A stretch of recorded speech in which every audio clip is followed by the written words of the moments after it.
ಹಗರಣದಲ್ಲಿ ಯಾವಾಗ ಸಿದ್ದರಾಮಯ್ಯನವರು ಗವರ್ನರು ಅವ್ರನ್ನ ತನಿಖೆಗೆ ಆದೇಶ ಮಾಡಿದ್ರು, ಅದಾದಮೇಲೆ ಹೈಕೋರ್ಟ್ಗೆ ಹೋದರು ಸಿದ್ದರಾಮಯ್ಯನವರು. ಹೈಕೋರ್ಟ್ನಲ್ಲಿ ಯಾವಾಗ ತನಿಖೆ ಆಗಬೇಕು ಅಂತ ಆದೇಶ ಆಯಿತು, ಅದಾದಮೇಲೆ ರಾಜಕೀಯದ ಬದಲಾವಣೆಗಳು ಪ್ರಾರಂಭ ಆಯಿತು, ನಾಯಕತ್ವದ ಬದಲಾವಣೆಗಳು. ಯಾವಾಗ ಸೈಟ್ ಕೂಡ ವಾಪಸ್ ಕೊಟ್ಟರು ಸಿದ್ದರಾಮಯ್ಯನವರು, ಇನ್ನೂ ಕನ್ಫರ್ಮ್ ಆಯಿತು ಸಿದ್ದರಾಮಯ್ಯನವರು ಇದರಲ್ಲಿ ಖಂಡಿತ ಸಿಗಾಕೊಳ್ತಾರೆ, ಮತ್ತೆ ಪ್ರಾಸಿಕ್ಯೂಷನ್ ಆಗುತ್ತೆ ಅನ್ನೋದು ಮೇಲ್ನೋಟಕ್ಕೆ ಕಾಣಿಸ್ತಾ ಇದೆ. ಅದರಿಂದ ಕಾಂಗ್ರೆಸ್ನಲ್ಲಿ ಗರಿಗೆದರುತ್ತೆ.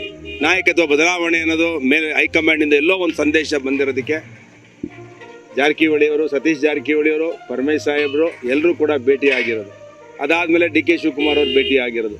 ಎಲ್ಲರೂ ಕೂಡ ಯಾರು ಹಳೆ ಕಾಂಗ್ರೆಸ್ಸರಿದ್ದರು ಮತ್ತು KPCC ಅಧ್ಯಕ್ಷರಿದ್ದರು, KPCC ಅಧ್ಯಕ್ಷರು, ಮಾಜಿ ಅಧ್ಯಕ್ಷರಾದಂಥ ಪರಮೇಶ್ವರ್ ಸಾಹೇಬ್ರು ಇರ್ಬೋದು, ಡಿ ಕೆ ಶಿವಕುಮಾರ್ ಇರ್ಬೋದು, ಮತ್ತು ಸತೀಶ್ ಜಾರಕಿಹೊಳಿ ಆ್ಯಕ್ಟಿಂಗ್ ಪ್ರೆಸಿಡೆಂಟ್, ಇವರೆಲ್ಲರೂ ಸೇರಿ ಕೂತ್ಕೊಂಡು ಮೀಟಿಂಗ್ ಮಾಡ್ತಾರೆ ಅಂದರೆ ಎಲ್ಲವೂ ಸರಿಗಿಲ್ಲ ಅನ್ನೋದು ಮೇಲ್ನೋಟಕ್ಕೆ ಕಾಣಿಸ್ತಾ ಇದೆ. ಹಿಂದೆ ಈಗ ಹಲವಾರು ಬಾರಿ ಭೇಟಿ ಆಗಿತ್ತು, ಊಟಕ್ಕೆ ಸೇರಿದ್ವಿ, ಇಲ್ಲ ಅಲ್ಲ, ಇದು ಯಾವಾಗಲೂ ಯಾರನ್ನೂ ಭೇಟಿ ಆಗಲ್ಲ. ವೆರಿ ಪೊಲಿಟಿಕಲ್ ಫ್ಲಕ್ಚುಯೇಷನ್ ಇದ್ದಾಗ ಇವೆಲ್ಲವೂ ಮೀಟಿಂಗ್ಗಳಾಗೋದು. ಮತ್ತು ಎಲ್ಲೋ ಒಂದು ಕಡೆ ಕ್ಲೂ ಸಿಕ್ಕಿದಾಗ, ನಾಯಕತ್ವ ಬದಲಾವಣೆ ಅಂತ ಒಂದು ಕ್ಲೂ ಸಿಕ್ಕಿದಾಗ ಸಿದ್ದರಾಮಯ್ಯನವ್ರು ರಾಜೀನಾಮೆ ಕೊಡಲೇಬೇಕಾಗುತ್ತೆ ಮೂಡ ಹಗರಣದಲ್ಲಿ ಅಂತೇಳಿ ಎಲ್ಲರಿಗೂ ಕಟು ಸತ್ಯ ಕಾಂಗ್ರೆಸ್ನವ್ರು ಗೊತ್ತಾಗಿದೆ. ಅಂದರೆ ಇನ್ನೊಂದು ತಿಂಗಳಲ್ಲಿ ತನಿಖೆ ಮುಗಿಯುತ್ತೆ. ತನಿಖೆ ಮುಗಿದ ತಕ್ಷಣ ಸಿದ್ದರಾಮಯ್ಯನವ್ರನ್ನ ಪ್ರಾಸಿಕ್ಯೂಷನ್ಗೆ 100% ಲೋಕಾಯುಕ್ತದವರು ಮಾಡ್ತಾರೆ, ಇಡಿಯವರು ಮಾಡ್ತಾರೆ. ಬರೀ ಇಡಿಯವರಲ್ಲ, ಲೋಕಾಯುಕ್ತದವರು ಮಾಡ್ತಾರೆ. ಅದರಿಂದ ಇದು ಫ್ಲಕ್ಚುಯೇಷನ್ ಸ್ಟಾರ್ಟ್ ಆಗಿದೆ ಕಾಂಗ್ರೆಸ್ನಲ್ಲಿ. ಯಾರು ನಾಯಕರಾಗಬೇಕು, ಯಾರು ಮುಂದಿನ ಮುಖ್ಯಮಂತ್ರಿ ಆಗಬೇಕು ಅಂತೇಳಿ ಎಲ್ಲರೂ ಕೂಡ ಟವಲ್ ಹಾಕಿದ್ದಾರೆ ಅಂತ ನಾನು ಒಂದು ವಾರದ ಹಿಂದೆನೇ ಹೇಳಿದ್ದೆ. ಅದರಿಂದ ಮುಂಚೂಣಿಯಲ್ಲಿ ಈಗ ಪರಮೇಶ್ ಸಾಹೇಬ್ರು ಇದ್ದಾರೆ ಅಂತ ಕೇಳ್ಪಟ್ಟಿದ್ದೀನಿ. ನಮ್ಮ ಜಿಲ್ಲೆಯವರು ಪದೇ ದಲಿತ ಸಚಿವರು ಭೇಟಿ ಆಗ್ತಾ ಇದ್ದಾರೆ. ಸಚಿವ ಮಾರಿಯಪ್ಪ ಅವರು, ಪರಮೇಶ್ವರ್ ಅವರು, ದಲಿತ ಸಿಎಂ ಅಲ್ರಿ ನೋಡ್ರಿ, 2.5 ವರ್ಷ ಆಗಿತ್ತು ಅನ್ನೋದು ಎಲ್ರಿಗೂ ಜಗಜ್ಜಾಹಿರ ಆಗಿರುವಂಥ ವಿಷಯ ಇದು. ಸಿದ್ದರಾಮಯ್ಯನವರು 2.5 ವರ್ಷ ಆದಮೇಲೆ ನೆಕ್ಸ್ಟ್ ಯಾರು ಅನ್ನೋದು ಇತ್ತು. ಈಗ 1 ವರ್ಷಕ್ಕೆ ಅವ್ರು ರಾಜೀನಾಮೆ, 1.5 ವರ್ಷಕ್ಕೆ ರಾಜೀನಾಮೆ ಕೊಡುವಂಥ ಪರಿಸ್ಥಿತಿ ಬಂದಿದೆ ಸಿದ್ದರಾಮಯ್ಯನವರು.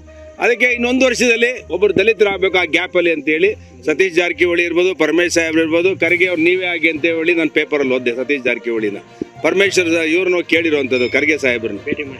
ಅದು ಪೇಪರಲ್ಲಿ ಕೂಡ ನಾವು ಓದ್ದು. ಅದರಿಂದ ಇದು ಯಾಕೆ ಕೇಳ್ತಾರೆ ಪರಮೇಶ್ವರನ್ನ, ಇವ್ರನ್ನ ಸತೀಶ್ ಜಾರಕಿಹೊಳಿಯವರು ಖರ್ಗೆ ಸಾಹೇಬ್ರನ್ನ ಯಾಕೆ ಮುಖ್ಯಮಂತ್ರಿ ಆಗಿ ಅಂತ ಕೇಳ್ತಾರೆ? ಕೇಂದ್ರದಲ್ಲಿರೋರು ಮತ್ತೆ ರಾಜ್ಯಕ್ಕೆ ಅದು ಇವೆಲ್ಲ ನೋಡಿದ್ರೆ 100% ಆಗಸ್ಟ್ ಕೊನೆಯಲ್ಲಿ ಲೋಕಾಯುಕ್ತ ತನಿಖೆ ಮುಗಿಯುತ್ತೆ. ನನಗನ್ಸುತ್ತೆ ನವಂಬರ್ ಎಂಡ್ ಒಳಗೆ ಸಿದ್ದರಾಮಯ್ಯನವರು ಅಕ್ಟೋಬರ್ ಎಂಡ್ ಅಥವಾ ನವಂಬರ್ ಫಸ್ಟ್ ವೀಕಲ್ಲಿ ರಾಜೀನಾಮೆ ಕೊಡ್ತಾರೆ. ಡಿಸೆಂಬರ್ ಒಳಗೆ ಹೊಸ ನಾಯಕತ್ವ ಬರುತ್ತೆ. ಹೊಸ ನಾಯಕತ್ವ ಬರುವಂಥ ಸಂದರ್ಭದಲ್ಲಿ ಕಾಂಗ್ರೆಸ್ಸಲ್ಲಿ ಗೊಂದಲ ಆಗುತ್ತೆ. ಈ ಸರ್ಕಾರಕ್ಕೆ ಆಯುಷ್ ಇಲ್ಲ ಅಂತೇಳಿ ಏಪ್ರಿಲ್ಗೆ ಚುನಾವಣೆ ಬರ್ಬೋದು ಅಂತ ನಾನು ಆಗಲೇ ಹೇಳಿದ್ದೇನೆ. ಅದರಿಂದ ಇದನ್ನು ನಾನು ಪ್ರತಿಪಾದಿಸ್ತೇನೆ. ಮತ್ತು ಸಿದ್ದರಾಮಯ್ಯನವರು ಕೂಡ ಇದರಲ್ಲಿ ನೈತಿಕತೆ ಇಟ್ಕೊಂಡು ರಾಜೀನಾಮೆ ಕೊಡಬೇಕು.